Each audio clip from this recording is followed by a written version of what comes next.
Assalamualaikum warahmatullahi wabarakatuh. Halo semua, perkenalkan nama saya Lutfia dengan NIM 2210 20 20 05 dari kelas PAI A. Baiklah, di video ini saya akan menjelaskan materi tentang i'jaz Al-Quran. Baiklah, langsung saja memasuki materi yang pertama, yaitu mengenai pengertian i'jaz Al-Quran. Kata i'jaz dalam bahasa Arab itu berarti ketidakmampuan untuk menandingi. I'jaz merupakan suatu peristiwa ajaib mengandung unsur yang tidak dapat diungkapkan dengan logika manusia, baik secara individu maupun kelompok. Nah, i'jaz itu memiliki arti yang sama loh dengan mukjizat. Keduanya sama-sama mengacu pada peristiwa luar biasa dan keistimewaan Al-Quran yang dianggap sebagai bukti kekuasaan dan wahyu Allah Subhanahu wa Ta'ala. I'jaz Al-Quran adalah istilah yang digunakan untuk menggambarkan keunikan Al-Quran. Ini berarti Al-Quran itu memiliki ciri-ciri yang sangat istimewa yang tidak dapat ditandingi oleh manusia. Al-Quran itu dianggap sebagai mukjizat ilahi yang menunjukkan keagungan dan kehebatan Allah Subhanahu wa Ta'ala. Kemudian, teman-teman tahu nggak apa sih tujuan adanya i'jaz Al-Quran ini? Nah, jadi tujuan adanya i'jaz Al-Quran itu sebagai bukti kebenaran dan keunggulan Al-Quran sebagai wahyu dari Allah Subhanahu wa Ta'ala kepada umat manusia. Dengan adanya i'jaz Al-Quran, Allah memberikan bukti kepada umat manusia tentang kebenaran, keunggulan, dan kebijaksanaannya. I'jaz Al-Quran ini juga membantu memperkuat keyakinan kita dan mendorong kita untuk mencari hikmah dan pengetahuan yang terkandung dalam Al-Quran, serta menghormati dan mengagumi kebesaran Allah Subhanahu wa Ta'ala. Nah, salah satu aspek i'jaz Al-Quran yaitu keindahan bahasanya. Al-Quran ditulis dengan bahasa Arab yang sangat indah dan memiliki irama yang menyenangkan. Ayat-ayatnya dipilih dan disusun dengan begitu sempurna sehingga membentuk komposisi yang harmonis. Bahasa Al-Quran juga begitu memukau dan menarik hati orang-orang yang membacanya. Nah, teman-teman, tahu gak sih? Jadi pada masa Nabi Muhammad SAW itu pernah ada seorang tokoh yang mengaku bahwa dirinya itu seorang nabi. Tokoh tersebut bernama Musailamah Al-Kadzab. Nah, Musailamah Al-Kadzab ini merupakan seorang tokoh yang muncul pada masa Nabi Muhammad. Ia mengklaim bahwa dirinya itu seorang nabi dan mencoba menandingi Al-Quran dengan menciptakan ayat-ayat palsu. Musailamah Al-Kadzab ini berasal dari suku Yamamah di wilayah Arab.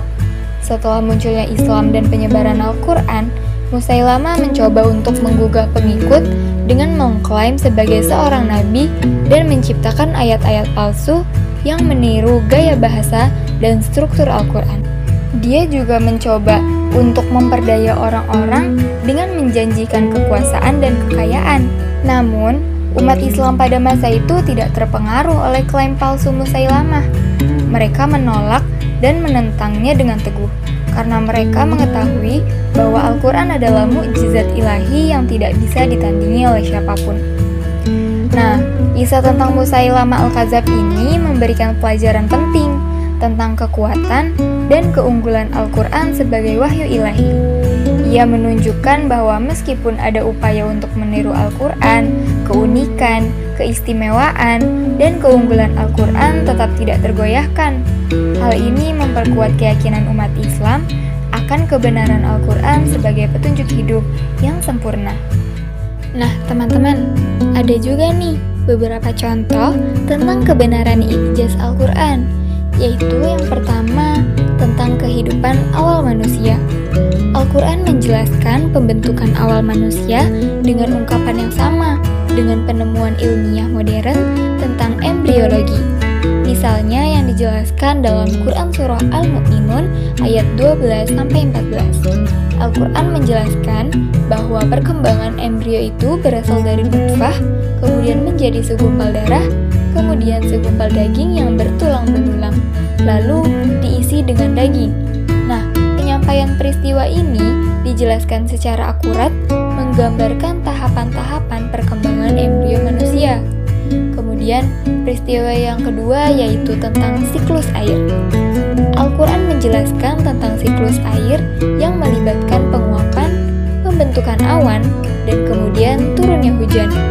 Peristiwa ini ditemukan penjelasannya dalam Quran Surah Al-Mu'minun ayat 10 dan Quran Surah Az-Zumar ayat 21. Penemuan ilmiah modern juga sudah memverifikasi bahwa air mengalami siklus seperti yang dijelaskan dalam Al-Quran. Lalu, peristiwa yang ketiga yaitu tentang penciptaan langit dan bumi. Al-Quran menjelaskan bahwa langit dan bumi itu awalnya berada dalam keadaan terpadu dan kemudian Allah memisahkannya. Hal ini mencerminkan konsep kosmologi modern tentang peristiwa Big Bang, yaitu ledakan awal yang memisahkan materi dan membentuk alam semesta. Ayat yang menjelaskan tentang peristiwa ini dapat ditemukan dalam Quran Surah Al-Anbiya ayat 30 dan Quran Surah Al-Fussilat ayat 11. Dan masih banyak lagi contoh peristiwa tentang kebenaran i'jaz Al-Quran. Jadi, i'jaz Al-Quran itu merupakan suatu peristiwa atau fenomena unik yang menunjukkan keunggulan dan keistimewaan Al-Quran sebagai wahyu dari Allah Subhanahu wa Ta'ala. Dengan i'jaz Al-Quran, Allah menunjukkan kebijaksanaan, kekuasaan, dan pengetahuannya yang melampaui pemahaman manusia. I'jaz Al-Quran juga membantu memperkuat keyakinan kita dan mengajak kita untuk mempelajari, mengamalkan, dan menghormati Al-Quran sebagai petunjuk hidup yang sempurna. Nah, semoga dengan pemahaman kita tentang i'jaz Al-Quran ini dapat memperkuat iman dan membantu kita untuk hidup sesuai dengan ajaran suci yang terkandung dalam Al-Quran. Baiklah, cukup sekian penjelasan materi mengenai i'jaz Al-Quran dari saya. Mohon maaf atas segala kekurangan dan kesalahan kata. Semoga penjelasan materi ini dapat bermanfaat untuk teman-teman sekalian. Sampai bertemu di video selanjutnya. Bye-bye. Wassalamualaikum warahmatullahi wabarakatuh.